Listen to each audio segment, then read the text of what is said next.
Imagine this. You walk into the United States Embassy. You've spent weeks preparing your documents. Your financial statements are ready. Your travel history is clean. The consular officer reviews your file, looks up at you and says, your visa can be approved, but first you need to pay $15,000. Not as a visa fee, not as a fine, as a bond. And if you don't pay it, you don't get the visa. This is not a hypothetical situation. This is happening right now in 2026 to travelers from 50 countries around the world, and as of April 2nd of this year, 12 more nations were added to this growing list.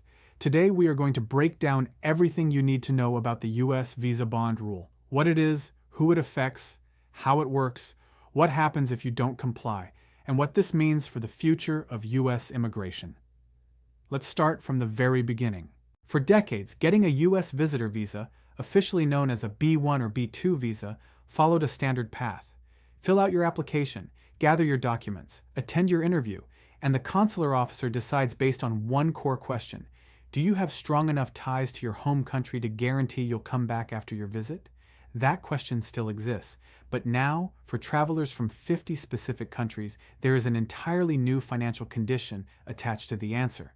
The U.S. Department of State established this program through a temporary final rule issued on August 5, 2025. It created a one-year pilot program to test a bond system, requiring certain B1 and B2 visa applicants from countries with high overstay rates to put up a financial deposit of $5,000, $10,000, or $15,000.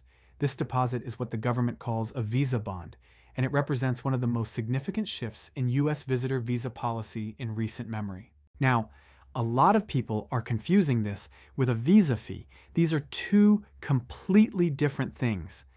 Any citizen traveling on a passport from one of the listed countries who is found otherwise eligible for a B1 or B2 visa must post a bond of $5,000, $10,000, or $15,000. The exact amount is determined at the time of the visa interview, so this is not a fee you pay up front when you submit your application. The bond requirement only kicks in after a consular officer has already reviewed your case and determined you're otherwise eligible, meaning you've passed the initial screening, but they still have concerns about whether you'll leave on time. Think of it like a security deposit. The U.S. government is saying, we'll let you in, but you need to put money on the table to prove you'll leave when you're supposed to. State Department officials say the bonds are intended to deter visa overstays. If a traveler leaves the United States before their visa expires, the bond is canceled and the money is returned. If they overstay or violate visa terms, the bond is forfeited. And according to the government, it's already working. An estimated 1,000 visas have been issued under the bond program so far, and 97% of those travelers left the U.S. within the time frame of their visa. 97% compliance. That's the number the administration is pointing to as proof that this works, but critics are not convinced, and we'll get to that. First, let's talk about the scale of the March 2026 expansion, because what happened was a major escalation. On March 18, 2026, the State Department added 12 new countries to the program: Cambodia, Ethiopia, Georgia, Grenada, Lesotho, Mauritius, Mongolia, Mozambique, Nicaragua, Papua New Guinea, Seychelles, and Tunisia. Effective April 2, 2026, citizens of these countries must now post a bond before receiving a B1 or B2 visa. This brings the total number of affected countries to 50, approximately 25% of all countries recognized by the State Department. Let that sink in. 1 in 4 countries on Earth now has its citizens subject to this bond requirement when they apply for a U.S. tourist or business visa. Most of the 50 listed countries are African nations. Critics argue the high bonds discriminate against low-income travelers. The Trump administration has defended the policy as a tool to reduce visa overstays. So how does the process actually work if you're from one of these 50 countries? You submit your visa application just like anyone else. You pay your standard visa application fee. You attend your interview at the U.S. Embassy or consulate. The consular officer reviews your documents, your financial situation, your travel history. If the officer determines you are eligible for the visa, but still has overstay concerns, they invoke the bond requirement. You are told, during or after the interview, that a bond is required. You then must complete DHS Form I-352 and pay the bond through the U.S. Department of the Treasury's official platform, pay.gov. This is the only legitimate platform. You must not use any third-party website. the US government is not responsible for any money paid outside of its official systems. A bond does not guarantee your visa will be issued, and if anyone pays before being directed by a consular officer, that money will not be returned. Now, the exit rules. This is where things get very specific and where many people could accidentally lose their entire bond. All visa holders who have posted a bond must enter and exit the United States through designated commercial airports, including CBP pre-clearance locations. You cannot use land borders. You cannot use seaports. You cannot fly on a private charter. If your departure is not electronically recorded by U.S. Customs and Border Protection, the government will treat it as if you never left. You lose your bond, all of it. So the rule is simple. Come in through a commercial airport. Leave through a commercial airport. Make sure your I-94 record reflects that you departed on time. If everything goes correctly, after you return home, the bond is automatically canceled and your refund is processed. It typically takes 6 to 8 weeks to return to your original payment method. But here's what makes you lose the money. If DHS records show you stayed past your authorized date, even by 1 day, the bond is breached. If you stay and don't leave. If you apply for asylum. If you try to adjust your immigration status or apply for a green card. Any of these will result in full forfeiture of the bond. 1 day overstay. That's all it takes. Now, let's zoom out and look at the bigger picture. This visa bond program doesn't exist in isolation. It is one piece of a much larger immigration enforcement strategy the Trump administration has been building since returning to the White House in January 2025. Since then, the administration has stepped up deportations, canceled visas and green cards in some cases, increased reviews of visa applicants, expanded embassy interview requirements, raised visa fees, and widened the use of social media vetting. Social media vetting. That means when you apply for a U.S. visa, officials may be reviewing your Instagram, your posts on X, your Facebook, what you've written, who you follow, what opinions you've expressed publicly. This is now part of the screening process. The administration has also sought to roll back programs like temporary protected status and humanitarian parole. Asylum claims have been paused, and the U.S. refugee admissions cap is now the lowest in American history. The message from Washington is consistent. Access to the United States is being narrowed, not just for undocumented migrants, but for tourists, business travelers, students, and families trying to visit legally. Now let's talk about something that doesn't get discussed enough. The FIFA World Cup 2026.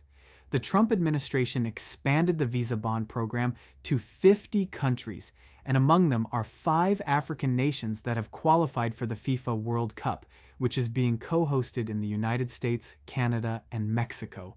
Those 5 countries are Algeria, Cape Verde, Ivory Coast, Senegal, and Tunisia. Tunisia, Senegal, and Ivory Coast all play at least one group stage match inside the United States. Think about what this means. Football fans from Senegal, from Tunisia, from Ivory Coast, people who have saved for years to see their national team play in the World Cup, not to overstay, not to disappear, just to watch football, to celebrate, to experience something historic. The average annual income in these 5 countries is around $5,000. A fan would need to put up $15,000, 3 years of average income, just to qualify for the chance to attend, and then wait 6 to 8 weeks to get it back. This is not just a policy debate. This is a human story. Human rights organizations have raised serious concerns. Critics say this creates financial obstacles for travelers and raises questions about fairness and equal access. The Trump administration says it strengthens border security and enforces immigration law. Now let's address the questions people are asking most. First, does this apply if you already hold a valid B1 or B2 visa? People who already hold valid visas are not supposed to be subject to the pilot program. However, some travelers from listed countries are reporting that border officers are limiting their stays to 30 or 60 days, when they would normally be admitted for up to 180 days. Second, what about visa waiver countries? Countries like the UK, Germany, Japan, South Korea, people from visa waiver program countries are fully exempt. This rule targets only countries whose citizens must apply for a B1 or B2 visa through the standard consular process. Third, are India or China on the list? Neither India nor China are currently among the 50 listed countries. However, the State Department has made clear that countries can be added or removed based on immigration risk factors. The list is not frozen. Fourth, is this permanent? No. This is a temporary final rule. The pilot program runs from August 20th, 2025 until August 5th, 2026. But given the administration's track record of expanding these programs, many legal experts expect it to be renewed, extended, or made permanent before that expiration date. Fifth, how is the bond amount decided? The consular officer makes this decision during your interview. There is no fixed formula. It is based on your financial profile, your travel history, your country of origin's overstay rate, and the officer's overall risk assessment. You will not know your bond amount until you're sitting in that interview room. This is one of the most criticized aspects of the entire program. No clear rubric, no advance notice, no appeal process for the amount. Now let's talk about what this means for real families, real people. For a traveler from a developing nation, $15,000 can represent years of savings, or the combined wealth of an entire extended family. A grandmother who wants to visit her grandchildren in New York. A small business owner attending a conference in Chicago. A student competing in an academic event. For many of them, this bond does not just make their trip harder, it makes it impossible. And the effects extend beyond the 50 listed countries. When word spreads that visiting the United States has become this expensive and uncertain, it changes the calculation for everyone thinking about applying. Academic conferences lose attendees, business partnerships become harder to sustain, cultural exchanges shrink, and there is always the question of reciprocity. When America places these kinds of financial burdens on citizens of other countries, those countries often respond in kind. It's also worth noting, this idea isn't new. The Trump administration tried a similar program in 2020 during the first term. The COVID-19 pandemic prevented it from taking effect. Second term, it's back, and this time with far greater reach. So, what should you do right now if you're from one of the 50 listed countries? First, verify whether your country is on the list. The only official source is the U.S. State Department's official travel website. Do not trust unofficial posts or social media claims. Second, be financially prepared. Even if you're not expecting a bond, be ready in case a consular officer decides to impose one during your interview. Know how pay.gov works. Have your DHS Form I-352 ready. Third, consult an immigration attorney. This is not a situation to navigate alone. An attorney can help you understand your specific risk level and how to present your case most effectively. Fourth, plan your exit carefully. If you travel with a bond attached to your visa, depart only through a commercial airport. Keep all your boarding passes. Check your I-94 record when you arrive and when you leave. Document everything. Fifth, track your refund. After departing, your refund should arrive within 6 to 8 weeks. If it doesn't, there are channels for requesting a manual bond cancellation. And remember, even if you pay the bond and then decide not to travel, or you are denied at the port of entry, you are entitled to your money back. The program is being run as a pilot. The data being collected right now will determine whether overstay rates actually drop, and whether the U.S. government decides to make this a permanent part of immigration law. If the administration is satisfied with the results, expect this list to grow. Expect more countries to be added. Expect the program to outlast its current expiration date. What we are watching right now is a fundamental shift in how the United States decides who gets to cross its borders. Not through walls, not through outright bans, but through financial barriers, through the price of a dream.